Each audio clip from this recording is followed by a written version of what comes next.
So question number one, Jim, why is the price of gold rising? What's going on in the economy? Right. It's sort of a two-part answer, Robert. One is exactly as you put it. Why is gold going up? What's going on? What's the basis for predicting $15,000 an ounce by 2025, which I do. But then also, well, what does it really mean? Is that you said it's not a good thing, and I agree. It's not a good thing for the economy. It's not a good thing for most Americans. If you have gold, you can pat yourself on the back and say, yeah, I made a lot of money on gold. But that might be in a world where you're losing a lot of money on other things, and you need to be alert to the overall economic picture. So let's take this one at a time. Yeah, the gold $15,000 an ounce, it comes out of three different analyses that actually don't correlate to each other. In other words, you do it one way, you get a number, you do it another way, you get a number, you do it a third way, you get a number. It was interesting that they all came out, not exactly to the penny, but very close to that $15,000 number. So the first way to do it is just, it's a little bit of technical analysis, not overly technical. We're in the third great bull market in gold in history. When I say in history, you're like, well, gee, history is a long time.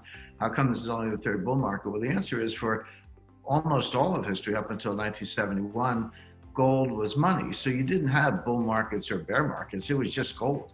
And that was the money. And you thought about it by weight. You say, well, I'll give you an ounce of gold for this property, or I'll give you, a quarter ounce for, some food or groceries or whatever. So you thought about gold by weight. It was money, constant store value. So it's really only since 1971, when Nixon suspended redemption of dollars for gold by our foreign trading partners, that gold just went its own way, detached from the dollar. So the dollar would do what it was going to do, and gold had its own market and still does.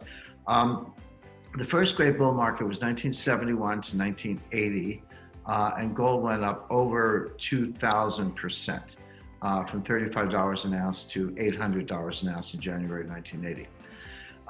Then there was like a long, drawn out, almost 20-year bear market from 1980 to 1999, and gold dropped down to around 250. So it went from the 800 level down to 250. The second great bull market was from 1999 to 2011. August 2011, gold went from $250 an ounce to $1,900 an ounce. That was an almost 700% gain. Then the second bear market, August 2011 to December 2015. The third bull market, I can give you the exact date, December 16th, 2015. Gold hit $1,050 an ounce. That was the bottom of the second bear market I described, a pretty steep fall from the 1900 level. But that's what we, as people, we got to pay attention to, those rates. Yeah. No, I know you have one more question. I just want to jump in here for a second, because Jim, you made a comment earlier and it just kind of passed by. You said the new Great Depression. Are we in a new Great Depression? We are. And by the way, thank you for mentioning my last book, Aftermath. And if you have a copy of Aftermath handy, go to pages 288 to 291. Now, this book came out in July 2019. In those pages, I say there'll be a pandemic in the next 3 years, and there'll be social disorder and riots in the streets. Well, it's your fault. It's your fault. We knew it was. Well, anyone who read that book can't say they weren't warned. So again, read the whole book by all means. But look, Jim, can I say one more thing? In the book, The Road to Ruin, you warned also that there were military vehicles stationed all around America getting ready for the riots. Sure, and we were even closer with the book Aftermath. So everything we're seeing now was in that book. But I have a new book coming out January 12th. It's publication day. It's available for pre-sale on Amazon. But Kim, to your point, the title of the book is The New Great Depression: Winners and Losers in a Post-Pandemic World. So if Aftermath a year ago told you where we are today, this book will tell you where we're going to be a year from now or even further ahead. Can you give us a hint? Well, we are in a depression. A lot of people don't know what a depression is because they, first of all, no one's ever lived through it. If you have a living memory of a U.S. depression, you are 90 years old. And my mother's 90, so she remembers it. We still talk about it, but you're 90 or older if you remember the depression. So very, very few people in that category. Most people have never lived through a depression.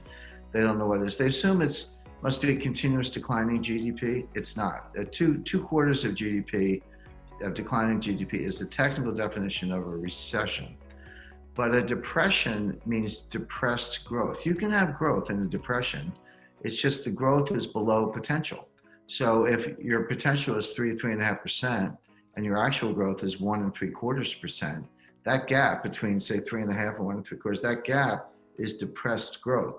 Now, if your debt is going up 5, 6, 7, 8% a year, which it is, and if your growth is 1.5, 2% a year, which it is, which it will be in my forecast, then your debt to GDP ratio, when your debt's going up faster than your income, you're going broke. It's as simple as that. So, but people aren't.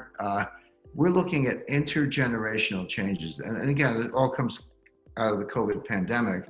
But the pandemic, the social unrest, and the depression that all converged in 2020. We're not going to be out of this in 30 weeks or 30 months. It's going to take 30 years to get out of it. A lot of people don't know. The stock market reached a certain level in 1929.